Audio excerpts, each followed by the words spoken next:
Mabuhay! Ako si Rosebel Aleriosa Pepito at sa video ito, tatalakayin natin ang kasaysayan ng pagunlad ng panitikang Pilipino. Halina't samahan ninyo ako.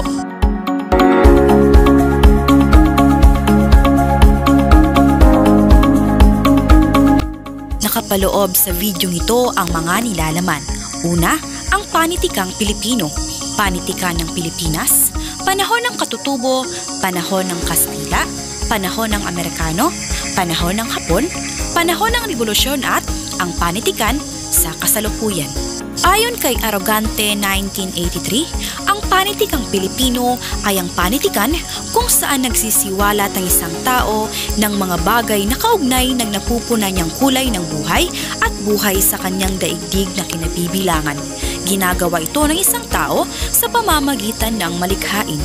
Ang panitikan ng Pilipinas naman ay pangunahing tumutukoy sa umiiral, umuunlad at namamayaning uri at anyo ng katutubong panitikan.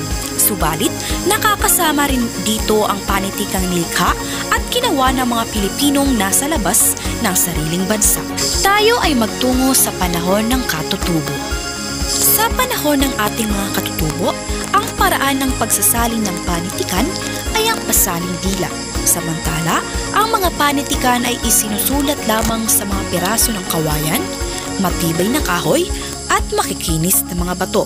Ang kwentong bayan, bugtong, alamat, epiko, kantahing bayan, salawikain, kasabihan, palaisipan at karunungang bayan. Tayo naman ay magtungo sa panahon ng Kastila. Layunin ng mga Kastila ang pagpapalaganap ng relihiyong Katolika, Apostolika Romano sa kanilang pangingibang puok, kaya unang ginanap ang misa at ang pagbibinyag sa mga katutubo. Layunin din nilang mapalawak ang kanilang sakop at mapalawak ang mapagbibilhan nila ng kanilang mga produkto noong panahong iyon. Warihin natin ng mga Kastila at Portuges ang daigdig upang kanilang magalugad at masakop. Sa panahong ding ito, umusbong ang dalit, ang nobena, mga buhay ng Santo't Santa at ang akdang pangmagandang asal. Ang dalit ay nag-aalay ng mga bulaklak ang mga bata hanggang dinadalit ang pagpuri sa mahal na berhen, habang ang nobena naman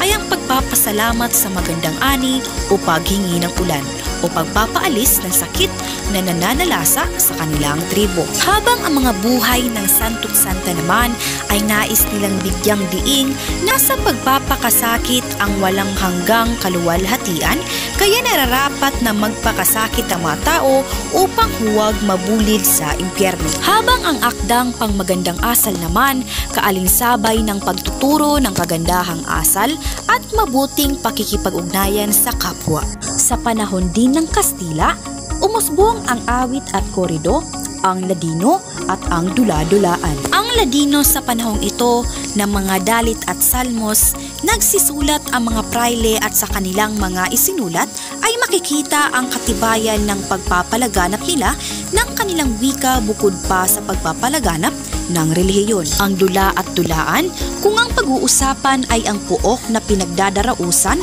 ng dula noong panahon ng Kastila, mahahati ito sa tahanan sa labasan at sa tiyak na entablado. Magtungo naman tayo sa panahon ng Amerikano. Si Lope K. Santos ay kilala bilang ama ng bararila. Umusbong sa panahong ito ang tulang pasalaysay at ang tulang pandulaan. Ang tulang pasalaysay ay nagsasalaysay o nag-uulat ng mga pangyayari o bagay-bagay sa pamamagitan ng bersyo. Habang sa tulang pandulaan naman ay kinalulugdang na malsak ang tulang pagtatalo, ang balagtasan. Tayo naman ay magtungo sa panahon ng Hapon. Ang panahon ng Hapon ay itinuturing ng marami ng gintong panahon ng maikling kwento at ng dulang Tagalog. Ang wikang Ingles ay nakuhang maipasok ng mga Amerikano hanggang sa kamalayan ng mga Pilipino ay pinagbawal gamitin ng mga Hapones, kung kaya't ang nagtamasa ng bunga ng pagbabawal na ito ay ang panitikang Pilipino sa wikang Tagalog, kung saan ang isang manunulat ay likas na manunulat. Kaya't nang ipinagbawal ang pagsulat ng Ingles ay siyang napilitang gumamit ng wikang Tagalog upang makapagsulat lamang. Sa panahong din ito, umusbong ang tula, dula at nobela. Sa tula ay namalasak ang haiku noong panahong iyon. Ang haiku ay isang uri ng tula na binubuo ng 17 pantig na nahahati sa 3 taludtod.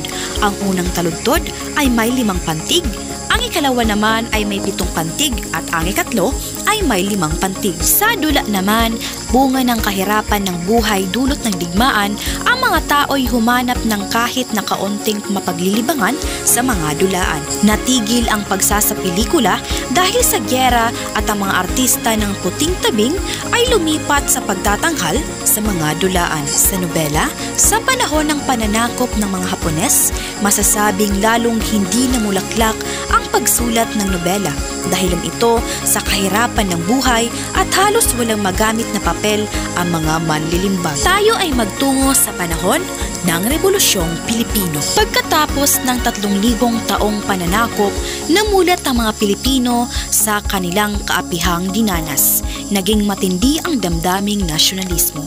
Noong 1872, nagkaroon ng kilusan ang mga propagandista na siyang naging simula ng kamalayan upang maghimagsik. Sa panahong ding ito, sumibol ang kaisipang isang bansa, isang diwa. Sa panahong ito, ang Tagalog ang ginamit sa pagsusulat ng mga sanaysay, liham at talumpati, masiging damdamin laban sa mga Espanyol. Ang Noli Me Tangere na nobela ni Jose Rizal na tumatalakay sa kinagisnang kultura ng Pilipinas sa pagiging kolonya ng Espanya. Ang La Solidaridad na opisyal na pahayagan noong panahon ng himagsikan.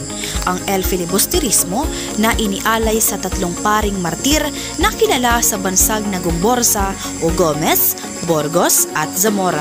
Ang konstitusyon ng Biak na Bato, 1899 na nag-iwan ng opisyal na wika ang Tagalog, ngunit walang isinaad na patakaran na ito ang magiging wikang pambansa.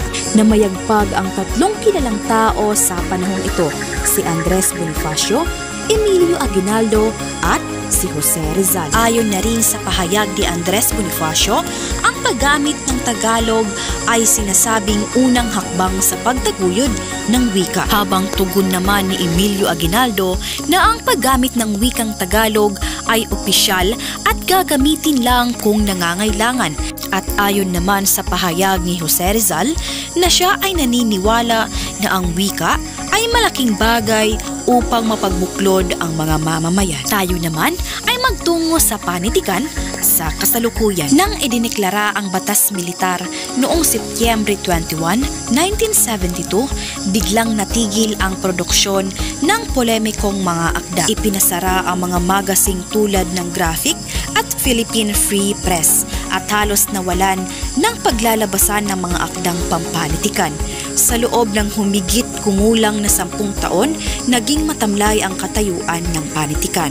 Kakaunti ang inilabas na tula at mga makabayang akda sa tuluyan. At sa kasalukuyan, tunay na bagong Republikang Pilipinas, umusbong ang tula, ang awiti Pilipino, pahayagan, sanaysay, talumpati at programa sa telebisyon. Maraming salamat, naway nagkaroon ng karagdagang kaalaman ang bawat isa. Muli, maraming salamat at mabuhay!